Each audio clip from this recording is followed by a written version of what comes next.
Conversas afiadas. O último trem.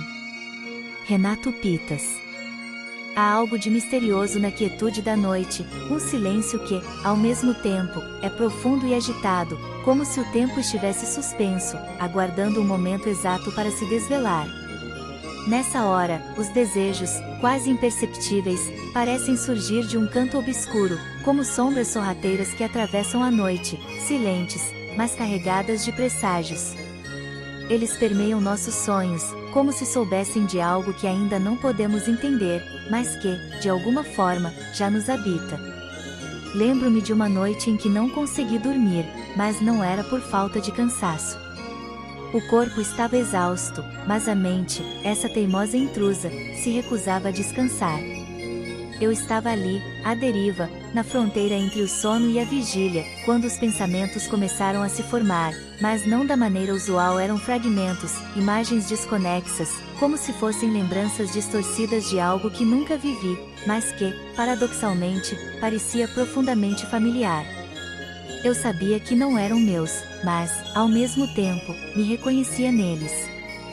O inconsciente tem dessas coisas, cria complexas estruturas invisíveis em nossas mentes, como castelos feitos de neblina, que se erguem e se desmoronam sem aviso, mas que, ainda assim, governam silenciosamente nossas percepções.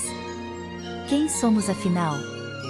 Somos apenas o reflexo do que conseguimos recordar? Ou somos, em grande parte, aquilo que o nosso inconsciente guarda, sem que tenhamos ciência disso?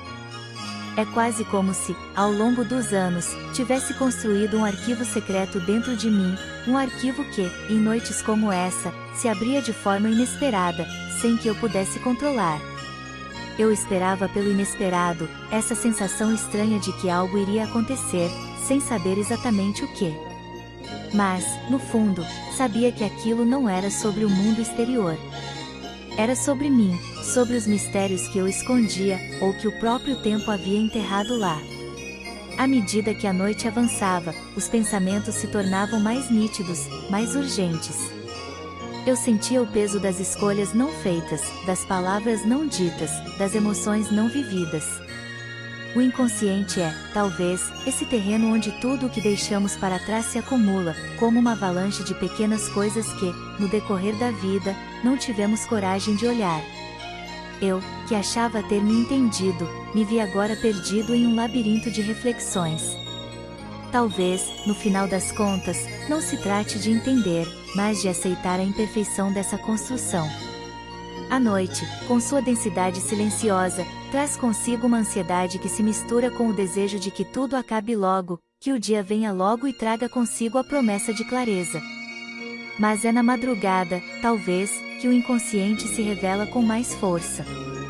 Não no amanhecer, mas na escuridão em que somos obrigados a confrontar aquilo que, em plena luz, preferimos ignorar. À medida que o relógio marcava as horas e a noite se aproximava do fim, a sensação de que algo estava por vir persistia. Uma sensação estranha de que a resposta, ou a liberdade, estava ali, prestes a surgir, mas que só poderia ser alcançada se eu fosse capaz de olhar para dentro e entender os sussurros do que havia sido guardado. Afinal, todos esperamos que a noite acabe, não porque queremos o amanhecer, mas porque é na quietude da noite que os segredos mais profundos se revelam, não como certezas, mas como enigmas que nos convidam a continuar a busca. E, talvez, o maior mistério seja justamente esse: o inconsciente nos conduz pela vida como um rio sinuoso, com suas águas calmas, mas traiçoeiras, que nos guiam sem que saibamos o destino final. E o mais interessante é que, apesar de tudo, seguimos com uma expectativa silenciosa, como se a noite fosse eterna, mas também, inevitavelmente, tivesse que acabar. Esta crônica é um preâmbulo, uma introdução. Complete sua experiência lendo o conto que dela se originou. A complementa, e ao mesmo tempo, é complementado por ela. Esta é a proposta do Conversas Afiadas. Esta é a proposta do Barata Verso. Link para o conto na descrição do vídeo. Se gostou deste conteúdo, deixe seu gostei, compartilhe com seus amigos e deixe um comentário. Esses pequenos e gratuitos gestos nos ajudam a crescer no YouTube e assim chegarmos a mais pessoas. Muito obrigado!